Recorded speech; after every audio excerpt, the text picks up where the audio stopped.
Hi, welcome to today's video where we will be exploring a question that's been on every UX designer's mind. Why do we need only 5 users for usability testing? It does seem counterintuitive when we've always been told that larger sample sizes lead to more accurate results. But what if I told you that testing with just 5 users can give you valuable insights that can lead to significant improvements in your product's usability?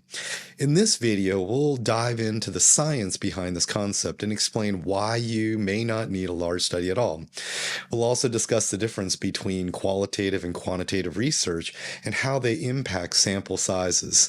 So, if you're a UX designer and you're looking to optimize your testing process and get the most out of your user research, stay tuned.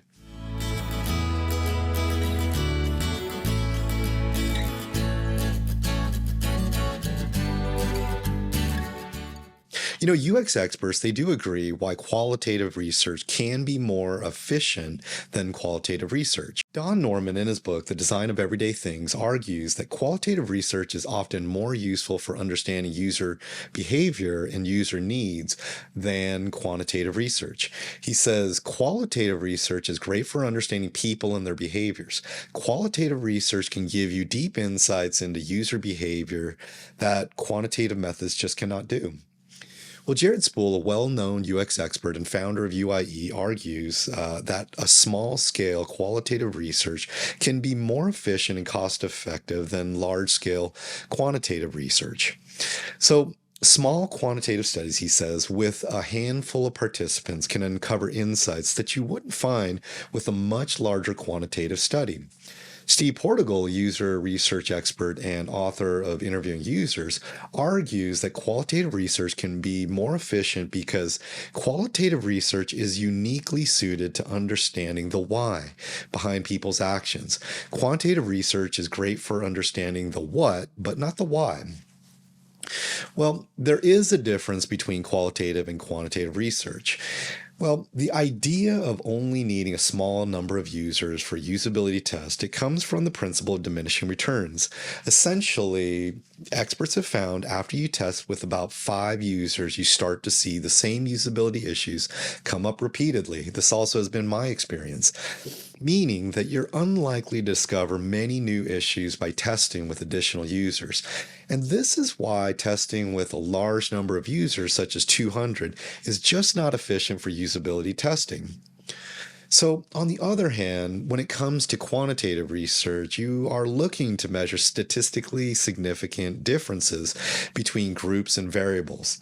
So, in order to achieve statistical significance, you need a larger sample size. And this is because the larger the sample size, the smaller the margin of error and the more confident you can be in the results. So, now if you are testing for a drug safety like the COVID vaccine, you need even far more confidence on the margin of error. You might remember Pfizer conducted their phase 3 trial with 43,000 participants. There was approximately 8.2 billion people that were vaccinated worldwide. And if there were only 0.13% that experienced a serious health problems, that would be over a million people suffering a serious side effect. So while you need a larger sample size for quantitative research, you can rely on a smaller number of users for usability testing because of the principle of diminishing returns. So, how do we get the most out of our user research? Does this mean that it's just a complete waste of time to test with more than 5? Well, something that I'd like you to think about is think about these 2 questions. The first question that you might want to ask, are you limited on the frequency of your testing? Steve Krug, in his book, Don't Make Me Think, emphasizes the importance of frequent user testing. He argues that usability testing should be done early and often in the design process to catch and fix problems before they become more expensive and difficult to solve later on. So he suggests that testing with just a few users at a time on a regular basis, rather than waiting until a project is near completion. So what that means is you're usually better off doing more tests with only 5 users than doing one big test. Now, you may run into situations where you can't get frequent access for customers. And so it may make sense to test with 10 users, maybe more. Now, the second question that you should ask yourself is, do you have a distinct audience that are quite different in attitudes and behaviors? So Jacob Nielsen, he makes a great point, and he says there is no magic number. 5 users will uncover a lot of problems, but not all of them. You'll probably find that you'll want to test about that many for each, and he uses the word distinct audiences that you're designing for. So if you know that you're, say, testing for 3 diverse personas, then it's very reasonable to test with 15 users.